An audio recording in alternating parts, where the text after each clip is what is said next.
Selamat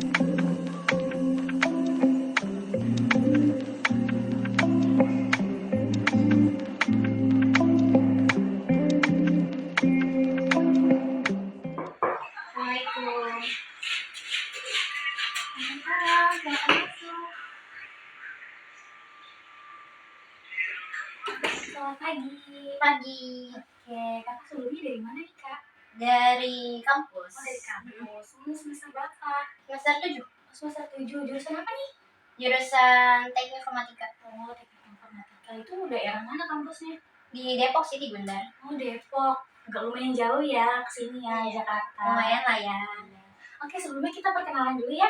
Oke, perkenalkan, nama saya Nurzulzila Khairi, konselor di sini. Kakak nama siapa?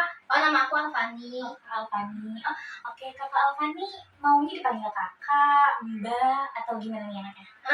Fani sih. Fani aja sih, Fani. Oh, Fani, boleh ya, panggil Fani ya. Boleh, Biar lebih akrab, oke? Oke. Sebelumnya kakak Fani tahu layanan konseling ini dari mana? Entah itu bisa dari internet atau dari teman atau bagaimana? Taunya dari teman saya sih. Oh, dari teman. Temennya pernah kesini berarti ya? Enggak sih, tapi dia yang nyaranin kesini aja. Kakak sebelumnya pernah ini mengikuti layanan konseling sebelumnya? Belum pernah. Oh, belum pernah. Tapi ini udah tahu belum apa yang dimaksud dengan konseling itu apa? Konseling itu kayak ngasih ini enggak sih, yang kayak bimbingan-bimbingan gitu. Jadi sebelum kita masuk ke kegiatan kita, alangkah baiknya saya memperjelaskan terlebih dahulu ya. Jadi konseling ini, layanan bimbingan konseling ini adalah upaya pemberian bantuan antara konselor dengan konseli untuk membantu konseli untuk menyelesaikan sebuah masalah secara mandiri. Jadi kakak atau Fani bisa menceritakan segala permasalahannya yang dapat dibantu oleh konselor seperti itu. Nah, di dalam layanan konseling ini terdapat beberapa asas. Yang pertama ada asas kerahasiaan. Jadi asas kerahasiaan ini konselor itu dituntut untuk merahasiakan segala apapun yang ada di dalam diri klien, baik itu data atau masalah ataupun sebagainya. Jadi Fani tidak perlu khawatir untuk hal tersebut. Kemudian ada asas keterbukaan. Jadi saya mengharapkan sekali untuk Fani dapat terbuka dalam masalahnya untuk menceritakannya. Kemudian ada asas kegiatan yang dimana saya juga mengharapkan kepada Fani untuk bercerita masalahnya secara aktif dan tuntas. Kemudian ada asas kesukarelaan. Saya juga berharap Fani bisa menceritakan segala permasalahannya dengan secara sukarela tanpa ada dorongan atau paksaan dari siapapun begitu. Ada yang perlu ditanyakan? Cukup sih, cukup. Oke, Kak Fani, jadi kita akan mulai kegiatan konseling kita ini dalam waktu 60 menit. Apakah Fani sudah siap? Siap. Oke, baik, silakan. Jadi Kak Fani, ada yang bisa saya bantu? Cerita ini sih soal perceraian kedua orang tua saya yang efeknya efeknya tuh jadi ke anak-anaknya gitu. Jadi waktu kecil kan orang tua saya itu bercerai. Jadi waktu itu sekitar umur 2 tahun. Jadi orang tua saya itu bercerai. Jadi terus masing-masing udah menikah lagi kan. Tapi ibu saya kan merantau ke Jakarta sebelum menikah lagi itu. Nah, saya tuh diurusnya sama nenek jadinya. Nah, diurus sama nenek ini kan berarti dari kecil sampai SMA kelas 3 sampai lulus SMA lah gitu. Nah, pas itu kan udah masuk COVID kan. Nah, tiba-tiba ibu saya mau bawa saya ke Jakarta langsung. Kan saya belum pamitan sama siapa gitu kan. Tiba-tiba langsung dijemput bawa ke Jakarta kan rasanya kayak sedih banget. Kita belum pamitan sama papa, mungkin sama ibu di sana, sama istrinya papa gitu kan. Nah, pamitan sama orang rumah juga kayak gitu aja, kayak terkesan cepet aja gitu kan. Nah, pas udah itu orang tua saya kan tinggal di sana tuh sama orang tua pas kuliah, udah masuk kuliah kan. Nah, orang tua saya ini kayaknya emang mereka tuh nggak mempelajari parenting gitu kan, karena mereka kan nggak ngurusin saya dari kecil. Jadi mereka nggak belajar parenting atau apa. Jadi mereka cuma ya udah kalau mau ngurus di sana ya udah ngikutin aturan di Jakarta aja gitu kan. Terus posisinya itu kan saya kuliah, terus ibu saya juga ibu saya kan kerja dari pagi sampai malam, kadang tengah malam baru pulang, kadang pagi baru pulang dari urusannya kan. Nah, kalau saya lebih ke menyibukkan diri semenjak kuliah. Jadi lebih kayak ke suka aja berkegiatan, karena kan waktu di kampung tuh gak boleh kemana-mana kan, jadi kayak terkekang aja. Terus pas di Jakarta ya selama kita kegiatan positif kan ya udah kita lakuin aja kan. Nah lanjut, jadi setelah orang tua saya bercerai, terus mama ibu saya nikah lagi kan. Nah sekarang kan saya tinggalnya sama ibu sama diri saya. Nah mereka ini orangnya tuh keras, jadi ibu saya ini kan karena mungkin dia tahu pahitnya hidup kayak gimana kan, terus dia mulai kerja sendiri, apa sendiri, terus ketemu ayah saya. Nah ibu saya ini semenjak saya di sana tuh emang nggak pernah, kalau misalnya kita mau ngajin sesuatu kan kita enaknya kayak ngomong langsung kayak tolong dong bantuin, atau misalnya ayo kita bersih yuk kayak gitu kan. Tapi ibu saya malah sambil marah-marah gitu. Kita kan sebagai anak melihatnya kenapa harus marah-marah sih, kalau ada yang mau dibantu tinggal bilang aja ya bareng-bareng kita kerjain, gak usah sambil marah-marah. Kan dibilang sakit hati ada gitu kan. Pernah waktu itu mungkin karena ibu saya saking emosinya, saking lagi capek atau apa, dia ngeluarin bahasa kasar gitu kan. Terus saya ngedengernya kayak kok segitunya sih, padahal kan kita baru setahun tinggal bareng, maksudnya gitu loh. Belum ngeliat semua kelakuan saya gitu kan, maksudnya belum ngeliat seluruhnya lah kayak gitu kok udah berani ngomong kasar gitu. Saya sendiri aja nggak pernah ngomong kasar kayak gitu, maksudnya sampai sekasar itu sama orang tua saya gitu ngomongnya. Terus karena ibu saya ini orangnya pekerja keras, kadang kan seringnya nggak di rumah, sering di luar. Nah dia kalau misalnya pulang terus ngeliat rumah masih berantakan, dia beneran kayak naik pitam aja gitu rasanya, kayak pengen marah-marah gitu kan. Kita kan sebagai anak yang nggak tahu apa-apa, yang dia nggak tahu dia kerjaannya di luar kayak gimana atau apa, dimarahin kayak gitu kan kayak ngerasa kita nggak ada salah, tapi kok dimarahin sih gitu kan. Kita nanyanya pelan-pelan, kita nanya misal udah makan apa belum gitu kan, terus dibalasnya jutek, atau misalnya nggak dibalas sama sekali pertanyaan kita. Ya udah, mungkin lama kelamaan sering digituin, jadi kalau misalnya sekalinya kita nanya terus didiemin, ya udah kita diem lagi aja, nggak mau ngomong lagi, udah biarin aja gitu kan. Jadi setelah pacaran itu kan saya kan masih suka kontakan sama papa kandung saya kan. Nah papa kandung saya ini udah nikah lagi. Nah istrinya baik kok, itu malah saya nganggapnya dia nganggap keluarga sendiri kan, udah punya anak juga. Nah anak-anak ini kan otomatis jadi adik tiri saya juga kan. Saya ngerasa kayak saya juga punya adik gitu, jadi gak ngerasa kayak oh ini adik tiri, enggak sih, enggak kayak gitu. Lebih ke kayak ya udah gue punya adik, berarti gue juga punya rasa tanggung jawab gitu, maksudnya buat ke adik-adik sendiri kan. Nah waktu itu papa waktu itu usahanya nggak lancar. Papa kan peternak ya, jadi kadang usahanya lancar, kadang enggak. Kadang kalau misalnya lagi kayaknya nih pas lagi ini apa Idul Adha aja, atau misal ada yang mau motong sapi kayak gitu. Nah ibu saya ini kalau misalnya ngedengar apa-apa soal apa tuh dia kayak langsung cuek, langsung judes nadanya, langsung sinis banget gitu. Terus tapi kalau misalnya kita ada apa tuh ya udah gitu, dia beneran jutekin kita, padahal kan kita pengennya ya udah dengerin aja sih apa susahnya, cuma sekedar dengerin kan. Tapi dia tetap jutek gitu kan, kitanya nggak enak banget ya. ditambah lagi orang tua saya ibu saya ini suka nanya masalahnya, suka nanya soal kalau misalnya sama papa kamu suka dikasih uang berapa gitu kan.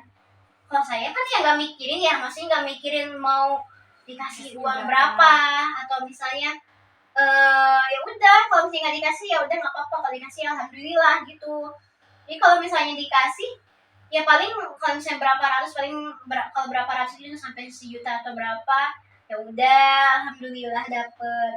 Terus tapi kalau misalnya saya sebutin nih nominalnya berapa ke ibu saya, terus ibu saya malah bilang kayak gini, kok cuma segitu sih, buat hidup di Jakarta emang buat apaan segitu doang, katanya gitu. Lah kita kan jarang ketemu nih, kan tinggal sama nenek kan, jarang ketemu papa, jarang ketemu ibu kandung gitu kan, kayak kok gitu sih, maksudnya kan kelihatan banget ya gak enak, kita gak enak kan, kelihatan banget kita kayak butuhnya doang kalau misalnya kita pergi ke sana. Kan kita nggak mau ya mengucapkan hal yang kayak gitu. Kita cuma pengennya kayak udah kita tuh nggak mengharapkan apa-apa gitu, ya udah kalau kita ketemu kalau misalnya nggak bisa ngasih ngasih uang ya udah nggak apa-apa, kita juga gak mengharapkan lebih gitu kan. Kalau misalnya kita udah gitu terus ibu malah ngomelnya mau itu cuman berapa, cuma segitu dapatnya bla bla bla bla bla, ya udah saya diemin aja, biarin aja ibu saya ngoceh sendiri, soalnya suruh siapa nanya. Kan kita kan lagi diam nih, kita lagi main HP, tiba-tiba ditanya gitu kan tanpa ada basa-basi apa, tiba-tiba ditanya kayak gitu kan kita udah keburu malas duluan gak sih, karena kita udah tahu pasti ntar wave efeknya ibu saya ini malah kayak gitu balasannya, ya udah mending diemin ya, kalau dia ngoceh ya udah biarin aja, nanti dikata-katain lah papa gitu kan. Terus ya udah saya dengerinnya, ya udahlah dengerin aja, biarin aja, terserah orang dia sendiri yang minta, yang nanya ya kita cuma jawab aja. Terus kalau misalnya nih ibu saya nih, kalau misalnya udah capek banget kerja, kan ayah saya udah gak kerja kan, ayah saya itu udah gak kerja, jadi dia nganggur tuh. Nah ayah saya ini juga kadang suka kalau misalnya bunda lagi ngoceh gitu tuh, lagi marah-marah gitu, suka nambah-nambahin kayak, iya nih kalian tuh kayak prajurit, sukanya disuruh doang segala macam. Apa sih gitu, kenapa harus ngomongnya kayak gitu? Itu kan ya walaupun kata-katanya bukan kata-kata kasar kan tetap sakit hati nggak sih? Mesti kayak sejulit itu gitu, sesiris itu sama anaknya sendiri ngomongnya kayak begitu. Terus ya udah kalau saya mah ya kalau diomongin gitu ya udah saya mah diam sabar gitu. Kalau kakak saya kan nangis ya, dia masih kayak ke lemah banget, bukan lemah banget sih, lebih tepatnya kayak Perasa ya? iya perasa banget gitu orangnya. Maksudnya kan kayak udahlah malas dengerinnya, udah kayak mau tutup kuping aja rasanya gitu kan. Kadang kalau dia ngoceh gitu kan, atau bunda sama ayah lagi ngomel gitu, saya kalau di kamar nih kelihatan mereka suka tutup kuping aja sih, kayak males banget ngedengerin kan, atau pakai earphone aja dengerin lagu kencang-kencang gitu biar gak kedengeran ngomong apa. Paling nanti kalau nanya ya udah maaf gak kedengeran gitu aja, biarin aja, daripada kitanya dibawa ke hati, atau misalnya lama-lama suka mendem mulu kan gak enak ya. Karena kan kalau misalnya mendem mulu, kita kalau meledak ya gimana ya, kalau pas meledak tuh beneran kayak nangis tuh sejadi-jadinya gitu, sampai kayak anak kecil lah, kayak gimana sih kalau nangis sampai kayak gitu banget. Kita kan kalau udah kayak gitu kayak agak lega, dibilang lega ada gitu kan, tapi dibilang kayaknya setelah nangis ini gue bakal memupuk ini lagi deh, rasa ini lagi, maksudnya memupuk rasa sakit hati lagi, nanti gue kayak gini lagi deh kayaknya, nangis lagi gitu kan. Ujung-ujungnya walaupun sekuat apapun kita, kalau misalnya kita dikata-katain gitu terus menerus kan tetap aja bakal ada rasa kayak puncaknya dimana kita nggak bisa nerima hal itu lagi gitu kan. Terus kalau misalnya kan karena ayah saya udah nganggur, ibu jadi ibarat kayak tulang punggung keluarga lah gitu kan sekarang kalau di rumah apa, makanya dia suka kerja keras banget, karena lagi capek-capeknya ayah saya suka berulah, suka ngirim-ngirimin konten pernikahannya yang apa lagi, yang kalau misalnya suami gak nafkahin istri berapa bulan, boleh istri berhak meminta cerai atau istri berhak meminta apa gitu kan. Kan kita sebagai yang lainnya kayak buat apa sih ayah saya ngirim yang kayak gitu-gitu. Kalau misalnya ngirim konten yang apa, kayak penyemangat kayak, atau yang komedi dikit kayak, biar istrinya semangat kerja atau apa gitu kan, ini malah ngirimin konten perceraian, emang bapak saya mau diceraiin sama ibu saya, kayak nantangin kan gitu. Jadi ibu saya juga sempat cerita tuh sambil ngomel, jadi posisi saya mau ke sekolah diantar sama ibu kan, terus ibu cerita lah soal saya yang udah beda banget sikapnya nih. Pokoknya emang nggak tahu sih, laki-laki sensitif kali ya, masih kalau lagi nganggur nggak ngerti sih. Tapi ya kita aja kalau nganggur nggak sensitif kan. Orang kalau kita nganggur ngurus anak, kalau misalnya ini ngurus anak, kan ibu-ibu lain tuh ngurus anak tuh kayak nggak pernah tuh sampai kayak gitu omongannya, kayak nantangin mau cerai kayak gitu kan, kayak buat apa sih. Terus sampai ibu saya bilang, ayah tuh sikapnya udah beda kayak dulu, Pak, nggak apa-apa, wajar bunda cari yang lain, ya ngomong kayak gitu ibu saya. Ya kan yang kita udah gede kayak apa sih, kenapa harus cerai lagi sih gitu kan. Dulu udah cerai ini waktu kita kecil, masa pas kita udah gede cerai lagi. Kayak masa-masa kita sama orang tua kok sedikit banget ya gitu loh. Lebih kayak ke ini kecil cerai nih, nggak merasakan kedua orang tua kandung gitu dua-duanya kayak mana.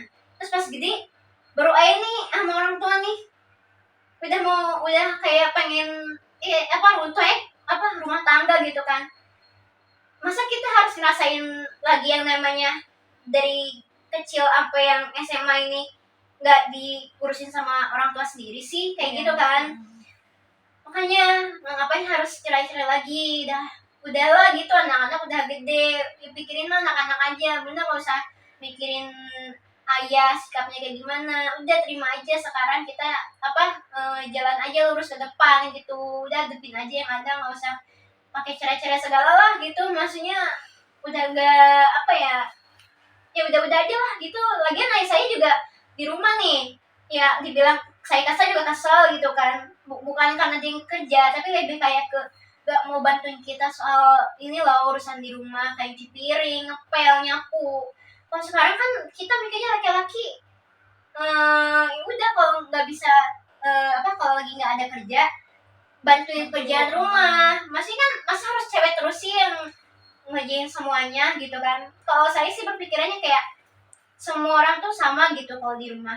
Kalau misalnya barang dia bersihin juga, gak usah kayak udah ditaruh aja gitu. Nanti kalau misalnya buang sampah apa-apa nih, misal ada yang kita lupa nih, cewek-cewek lupa buang yang udah dikresekin itu pembalut kan, nanti bilang kamu berharap saya yang buangin. Dia ngomong kayak gitu ya, kita kayak udah sih tinggal bilang deh itu buang, gak usah kayak ngomong kamu berharap saya yang buangin. Ya kan kita dengarnya gak enak banget kan di hati, terlalu nyelekit banget gitu kata-katanya. Ya udah, apa sih, tinggal dia jangan lupa dibuang, atau misalnya dek buang itu ada bekas ini pembalut gitu, lupa, ya udah saya buang juga, nggak mungkin tuh saya diemin aja di situ kan. Tambah lagi ayah saya nggak mau tadi bersih kan, bantuin gitu. Jadi kayak kalau misalnya kita gak ngerjain nih, terus dia malah ngomel. Dia kayak kalian di rumah gak ngapa-ngapain, cewek gak bantu apa-apa. Loh kan aneh ya, masih bisa dibilang kata-katanya aja udah aneh. Kayak kenapa kita gak mau bantuin? Siapa bilang kita gak mau bantuin apa-apa? Emang mungkin yang kelihatan sama dia tuh kayak gimana, masih kotor rumah, ya udah kalau kotor ya bantuin gitu, bantuin aja gitu, bersih-bersih. Tambah lagi bunda ngomel, ayah suka nambahin kadang begitu. Kita kan dengernya ya udahlah, kalau bahasa Indonesia apa ya, lebih ke udahlah mumet banget gitu kalau di rumah kan, dengerin ocehan mulu, tapi dari dia yang ngoceh tapi dia sendiri nggak gerak. Terus kalau misalnya ngomen apa dikata nggak usah sok lah gitu. Maksudnya nggak usah sok di situ maksudnya apa gitu, emang kenapa gitu? Karena mungkin pernah tuh waktu itu tiba-tiba bapak saya kan ayah saya tuh ngomen video, terus dia ngomong ini kan, ngomong binatang gitu kan. Terus saya kayak, ih ayah, kata aku gitu, karena aku nggak biasa denger ayah ngomong kayak gitu kan. Terus dia malah bilang, apa sih, nggak usah sok deh kalau masalah itu, kamu juga suka bilang kan kayak gitu. Ya kan kita yang nggak biasa denger ayah sendiri ngomong gitu kan, dibilang kayak, ih ayah emang apa sih, nyenggol dikit gitu buat kayak tumben banget dia ngomong kayak gitu kan, terus dikatain gak usah sok, gak ada yang sok. Ya udah kita juga kalau ngomong gitu kan kalau ke teman-teman ya sekedar aja kan, saya kayak gak sampai ngatain gimana atau apa.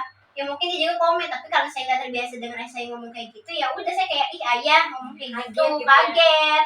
Bukan kayak saya sok suci atau sok gak pernah ngomong kasar, enggak pernah kayak gitu. Kayak udah ngomong kasar aja, nggak usah kayak apa ya, nutup-nutupin kalau kita nggak pernah ngomong kasar atau apa gitu kan.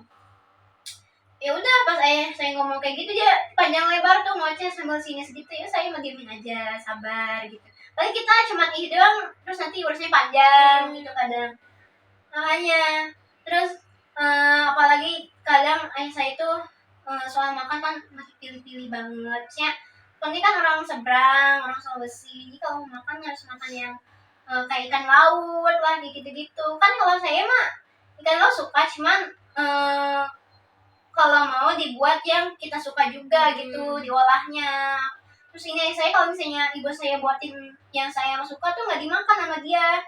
Maksudnya bukan nggak dimakan sih, maksudnya kalau misalnya kayak saya kan kalau makan misal ikan ini ikan nila gitu kan, terus dia nggak mau makan, kayak ih nggak suka ikan air tawar apa apalah kayak gitu kan, ikan lele yang gitu-gitu.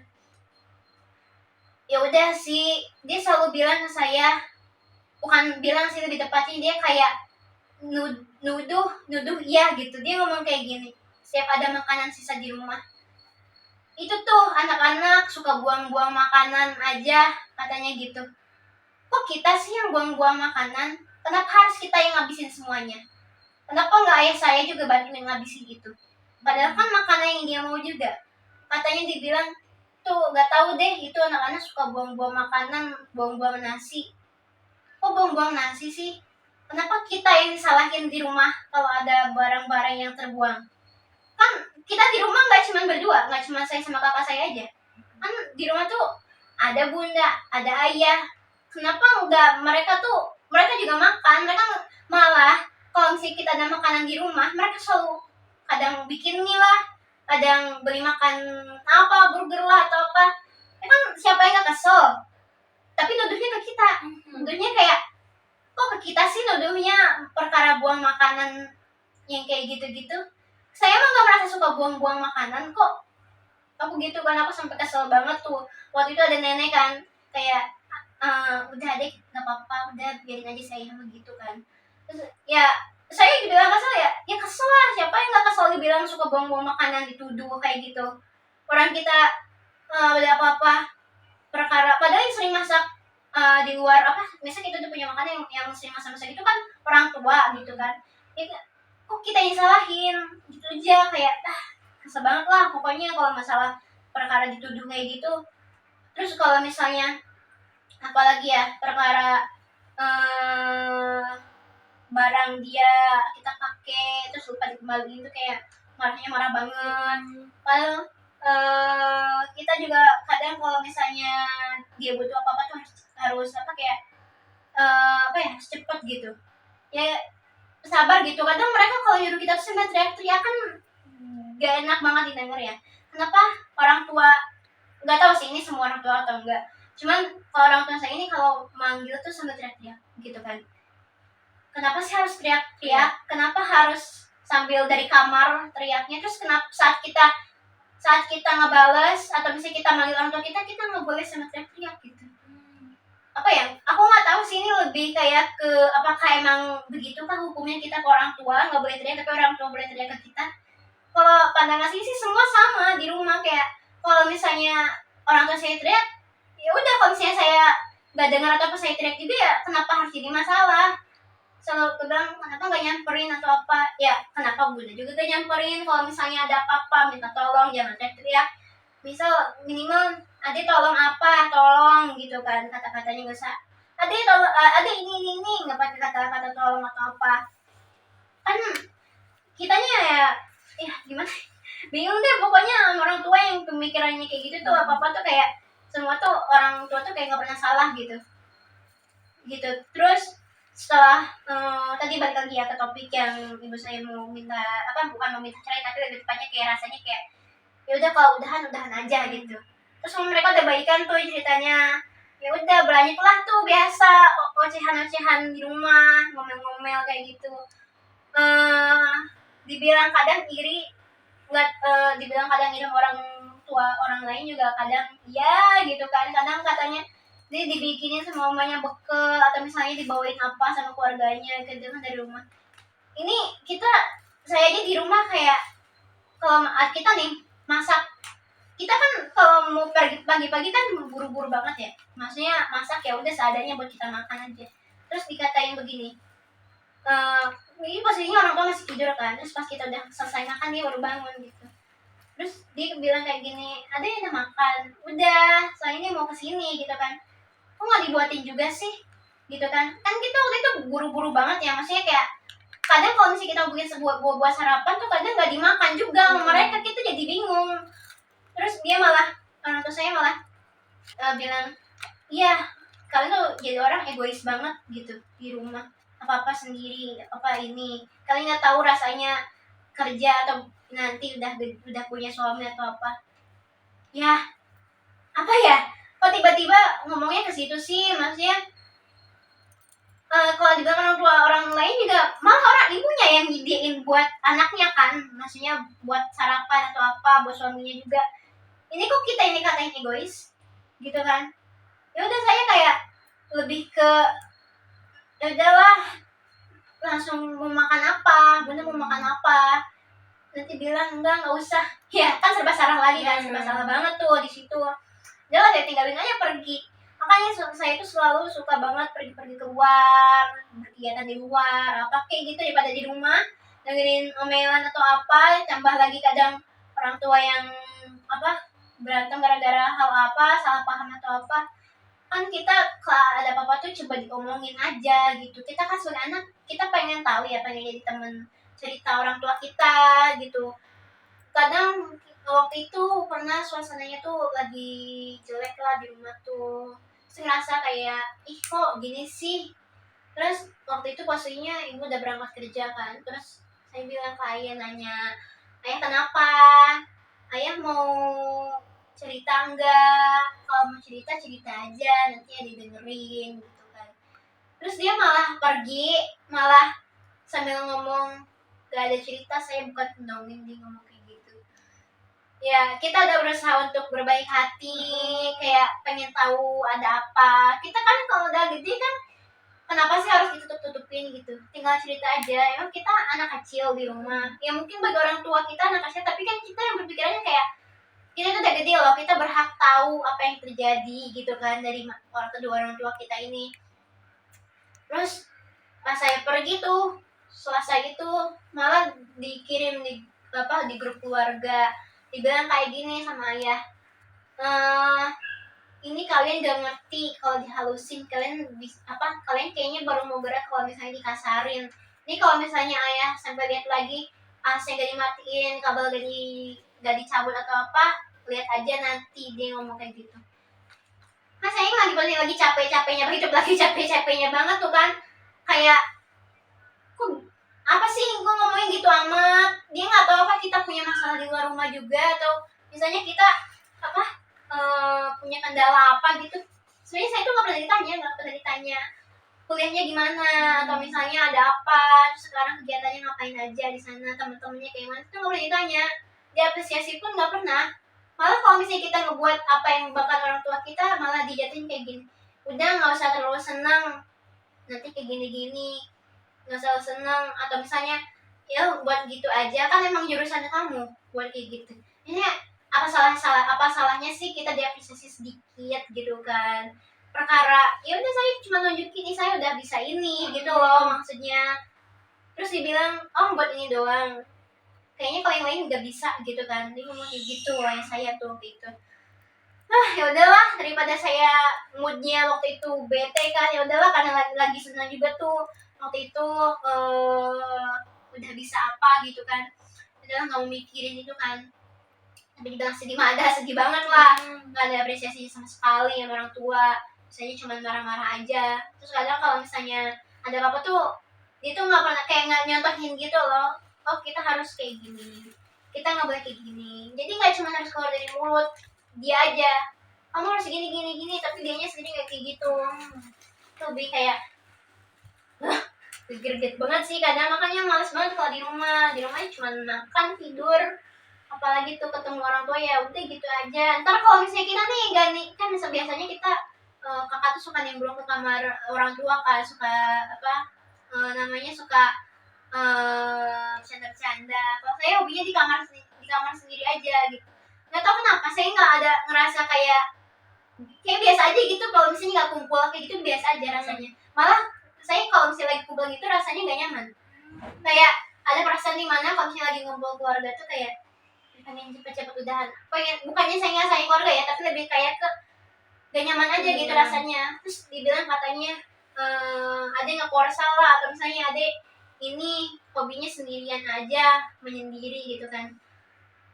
Aduh, bukan misalnya menyendirinya. Nanti kalau misalnya nimbrung pasti aja ada pembahasannya aja. yang dibahas kayak misal masalah apa ntar istilahnya kita lagi ya, mending daripada kita denger itu mending kita nggak usah nimbrung.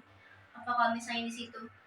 Terus kalau misalnya apa lagi apa ya, misalnya ayah lagi ngelakuin apa gitu terus kita nggak bantuin tuh kayak itu kalian di rumah ngapain aja sih, nggak ada membantunya sama sekali. Padahal kita di rumah kadang lagi belajar, lagi ngajain tugas banyak, terus dibilang nggak ngapa-ngapain. Ya orang tua mungkin semua gitu kali ya, mungkin ya gitulah. Kalau misalnya orang tua kita nggak belajar parenting gitu, maksudnya parenting anak yang udah gede ya, kan beda ya parenting anak yang ngurusin dari kecil, yang tahu belajar sama yang tiba-tiba udah seonggok daging gede nih depan dia nih, anak dia nih, terus dia kayak gitu, kayak nggak ada belajarnya, nggak ada mau belajar. Giliran bilang belajar, bilang katanya bukan waktunya buat belajar lagi. Kan kalau belajar mah Sepanjang hayat. iya, mau siapa aja, mau yang udah kakek-kakek, mau udah tua banget, mau anak-anak belajar ya udah semuanya belajar. Nggak usah perkara bilang ya kayak gitu lah, sih bilang nggak belajar lagi atau apa, bilang aja males.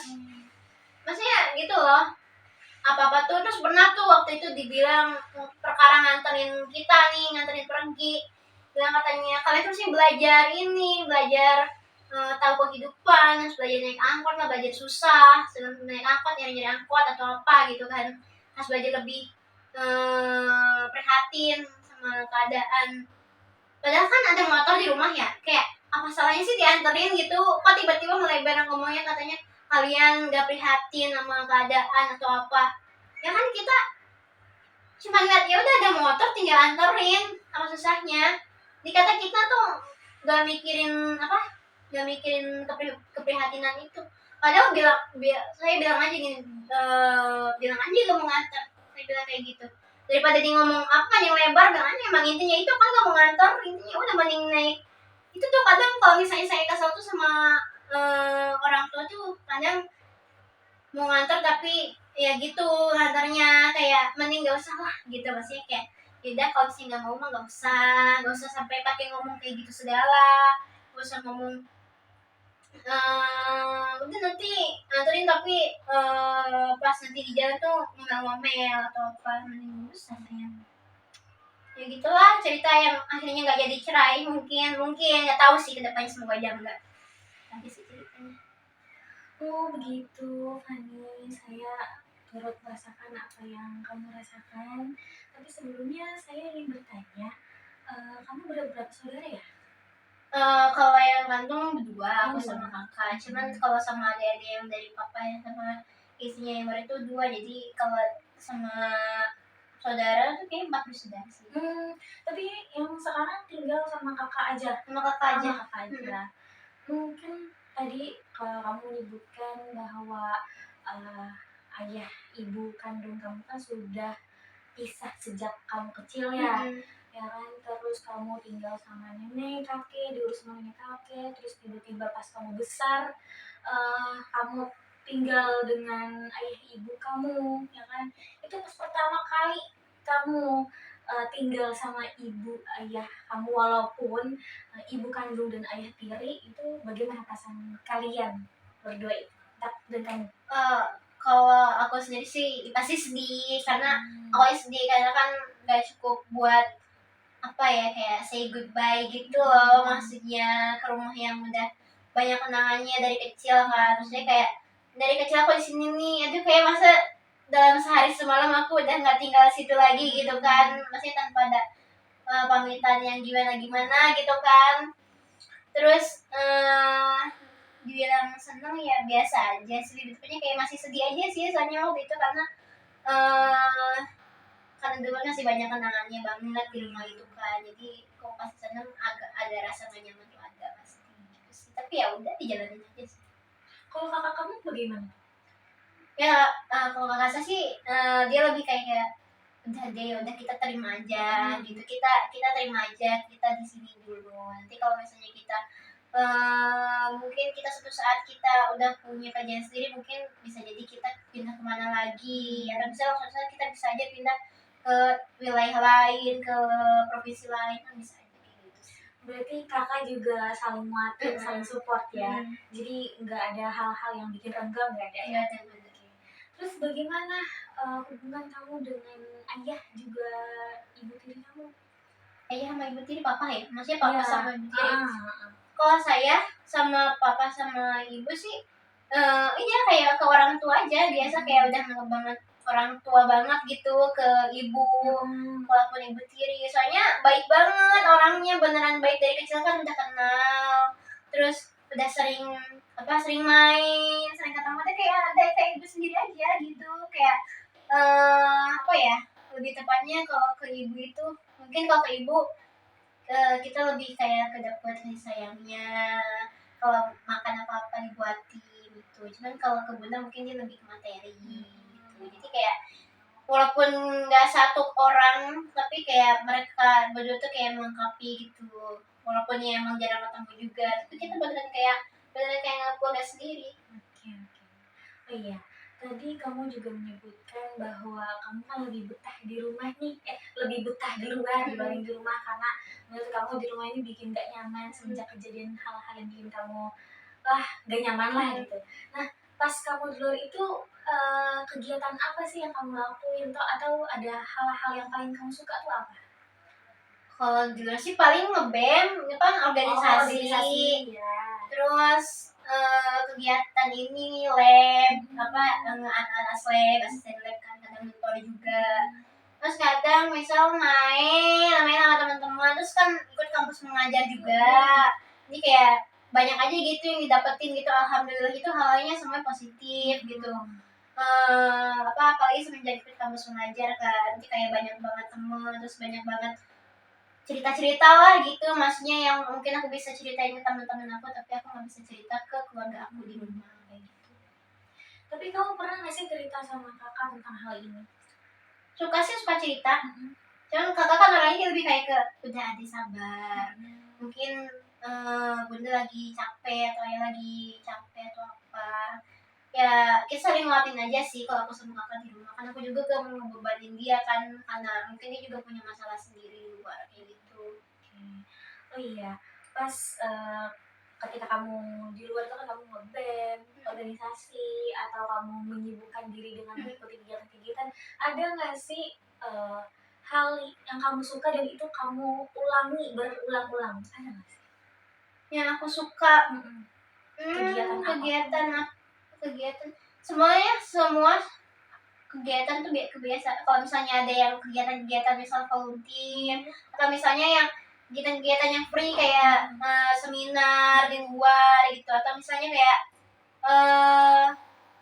kita cari-cari misal nyari-nyari pendaftaran apa gitu kan, yang kayak misal magang gitu suka dicari juga, kadang nanya-nanya temen juga sih kalau Berarti itu hal-hal yang kamu suka ya? Iya, kayak ya udah kita suka aja gitu, karena kan suasana kita kan bakal kerja, terjun ke dunia kerja kan, jadi kayak dari magang atau misalnya kita ini nih, kalau juga sih biasanya kalau keluar tuh biasanya ngeband sih, banyaknya kayak organisasi, kalau enggak sekarang ini baru selesai kampus mengajar kan, jadi gitu tuh ngajar di sekolah, di SMP gitu. Jadi makanya sama kegiatan-kegiatan gitu tuh, kayak pokoknya kegiatan-kegiatan di luar yang mau pendidikan kayak mau sosial, mau kegiatan seminar apa jadi panitia lah, supaya ikut banget kepanitiaan gitu, atau program-program pemerintah kayak gitu sih. Oke.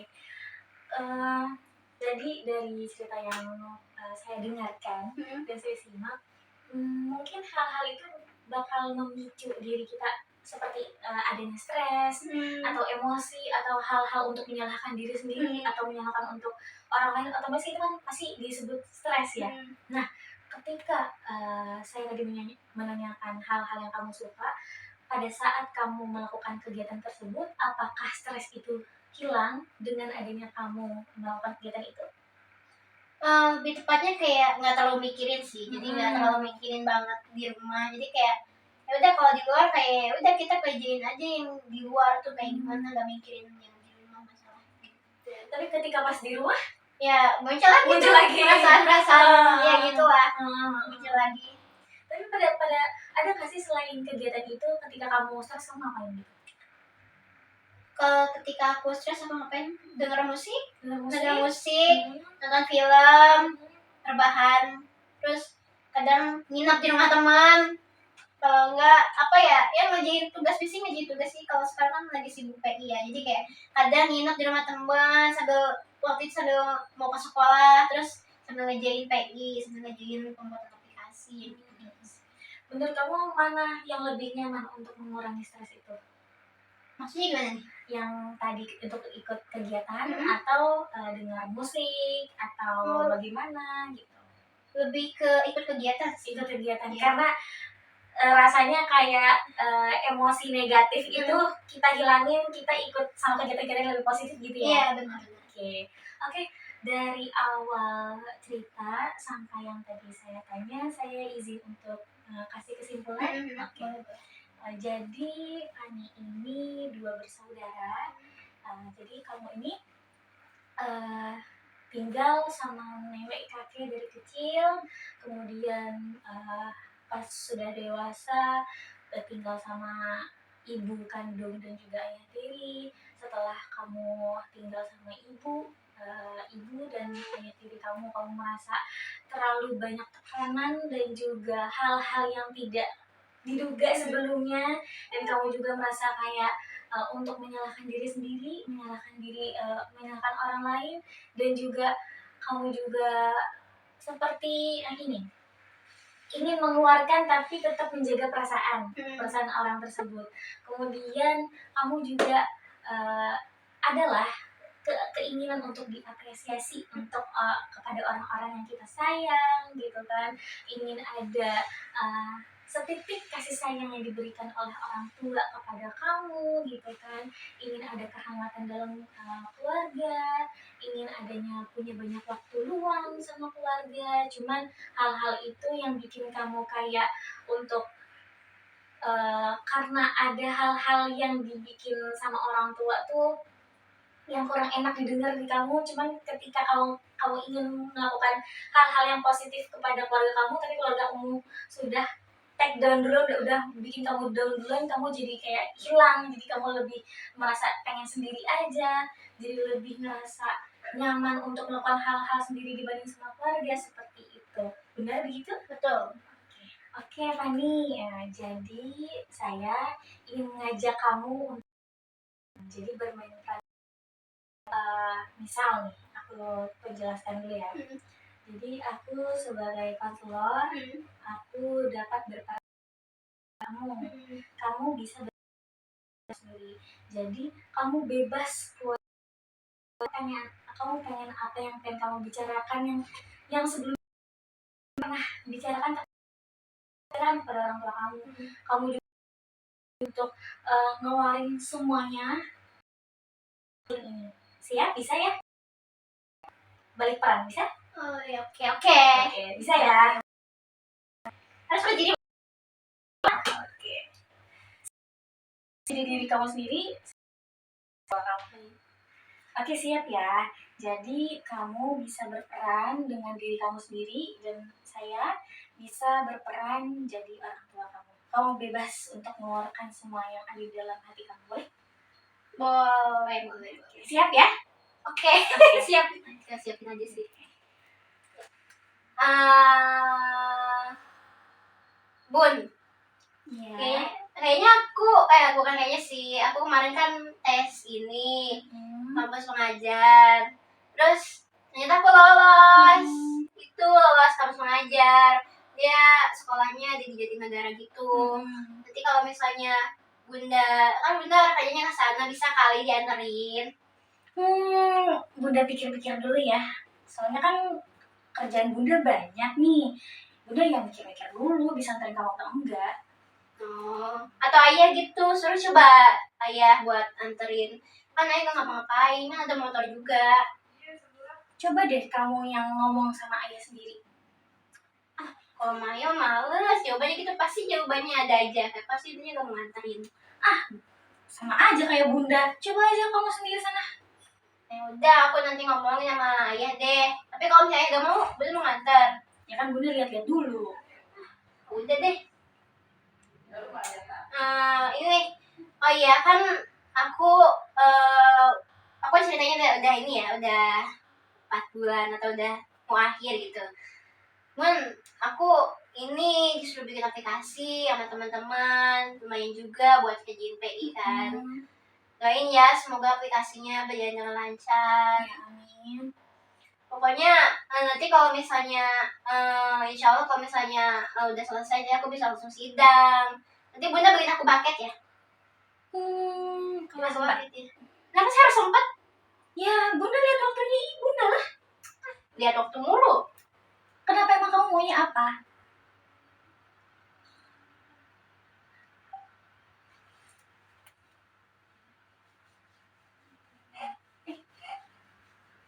Oh, ya. Sini. Oh, ya udah. Udah ya.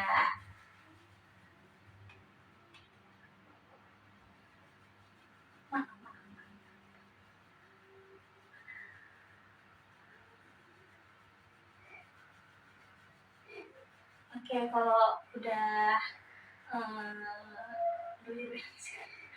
kalau udah nggak kuat nggak apa-apa, bisa kita udahin. Oke? Ya, keluarin semuanya biar lega ya. Keluarin aja nggak apa-apa. Oke.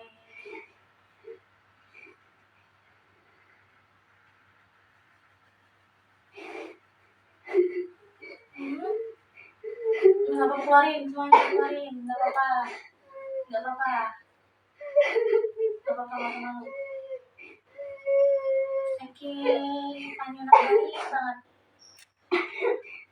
Anak baik banget, Fanny. Hebat banget kamu, Fanny.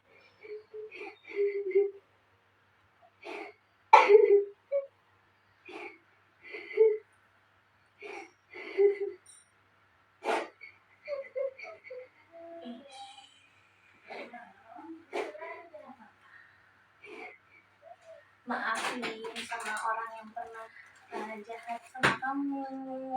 Maafin sama orang-orang yang pernah nyakitin kamu. Bisa ya? Pelan-pelan ya. Bisa ya? Jangan nyalahin diri orang. Jangan nyalahin diri sendiri. Harus sayang sama diri sendiri. Oke?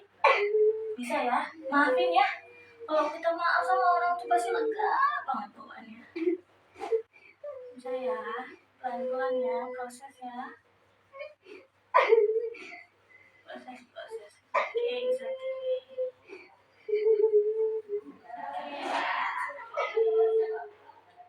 Oke, Fanny, tenangkan diri kamu dulu, udah bisa tenang.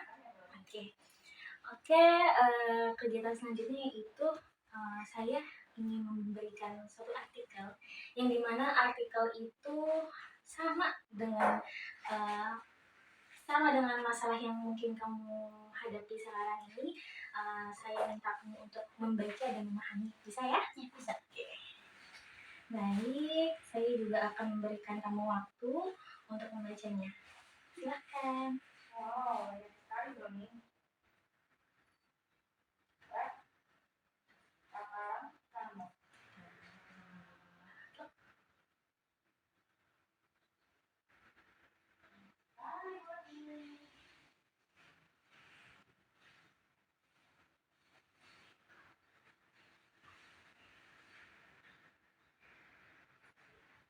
Tapi mau kapan ngomong?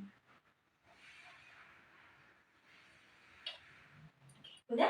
Oke. Baik. Oke. Sebelumnya, saya mau nanya nih. Tadi kan kita sudah bermain peran ya. Bermain peran dan juga kamu sudah membaca artikel yang pertama. Saya ingin menanyakan bagaimana perasaan kamu waktu bermain peran? Sedih sih, pasti sedih, kayak ngerasa sama orang tua sendiri kayak digituin kan. Terus ya udah terjadilah, nangis lah gitu deh pokoknya itu sih. Oke. Tapi sudah bisa belajar untuk memaafkan? Sudah, alhamdulillah. Berproses ya? Ya, berproses. Berproses pelan-pelan, kita maafin diri kita, maafin orang lain, maafin sekitarnya juga biar bisa lepas dan tenang. Oke, bisa ya? Bisa. Oke, tadi kan kamu sebelumnya sudah membaca artikel nih yang mungkin memang terkaitlah dengan masalah kamu. Nah, setelah membaca artikel tersebut, informasi apa sih atau nilai-nilai positif yang kamu dapetin dari artikel tersebut? Tadi sih yang saya baca ya, yang pertama pasti soal ini dunia pernikahan. Pasti kan mungkin karena apa ya, melihat orang tua yang kayak gitu emang ada perasaan di mana saya nggak mau nikah. Karena takutnya lihat bapak saya yang sama laki-laki bahkan dia seperti itu. Tapi saya takutnya juga apakah suatu saat saya bakal mendapatkan yang seperti itu juga atau gimana. Cuman ya saya berpikir lagi kalau misalnya kan pernikahan itu adalah ibadah. Terus juga mungkin ada juga kemungkinan saya tidak dipertemukan oleh orang yang sifatnya mungkin seperti saya. Terus terkait soal perceraian. Jadi dari artikel tadi yang saya baca, dari artikel tersebut perceraian itu sebenarnya bukan menjadi apa ya, suatu keputusan akhir dalam berumah tangga. Perceraian itu kan hadir karena adanya masalah dan tidak adanya saling mengerti antara pasangan seperti itu. Situ juga jadi saya mengerti bahwa kita tuh harusnya sabar, dia sabar di rumah tangga. Terus belajar juga namanya saling memaafkan, saling percaya, terus komunikasi kayak gitu sih. Oke, bagus sekali Fanny. Oke, gini. Saya ingin menanyakan suatu hal. Apa sih yang kamu inginkan untuk diri kamu sendiri ke depannya?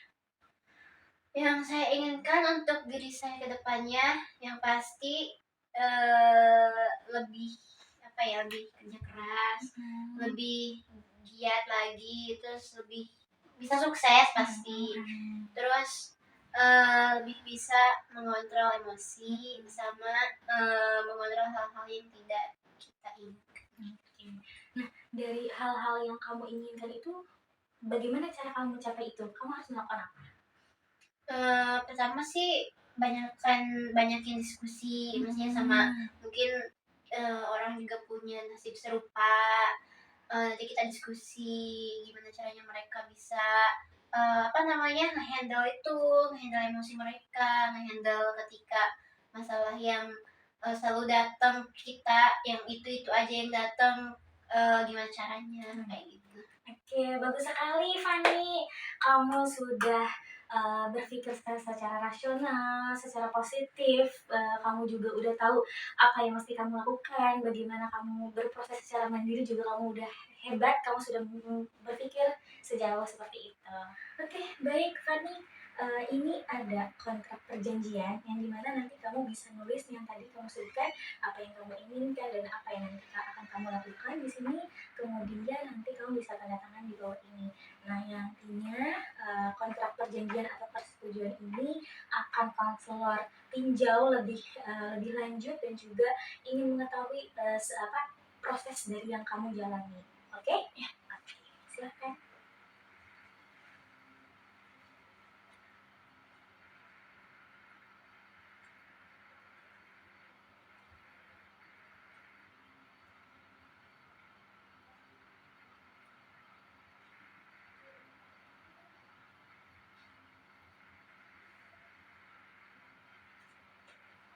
Oke, baik, terima kasih. Oh iya, eh, nanti bakalan ada konseling lanjutan. Insya Allah seminggu kemudian ataupun nanti akan saya konfirmasi ulang untuk kita melakukan konseling lebih lanjut. Apakah kamu siap? Siap. Oke, baik. Terima kasih sebelumnya ya Kak Fani. Yo. Oke. Baik, sejauh ini Fani sudah hebat sekali, sudah mau terbuka dengan masalahnya, sudah mau terbuka dengan pikirannya, sudah dengan lapang secara lepas untuk menceritakan sesuatu masalahnya, udah mau berproses untuk menerima adanya sebuah perceraian dan juga hal segalanya. Fani, kamu sangat hebat sekali. Jangan berpikir yang aneh-aneh, tetap kamu harus ingat bahwa diri kamu itu berharga. Oke, 60 menit sudah kita lewati. Waktunya kita tutup konseling hari ini. Terima kasih banyak atas waktunya. Semoga permasalahan yang kamu hadapi hari ini dan ataupun masalah-masalah nanti kamu dapat menyelesaikannya secara mandiri dan kamu dapat berproses. Ya. Oke. Baik, mari kita akhiri ya. Kurang lebihnya mohon dimaafkan ya. Oke, terima kasih banyak Pak. Terima kasih ya, Bu. Hati-hati di jalan ya. Terima kasih, Bu.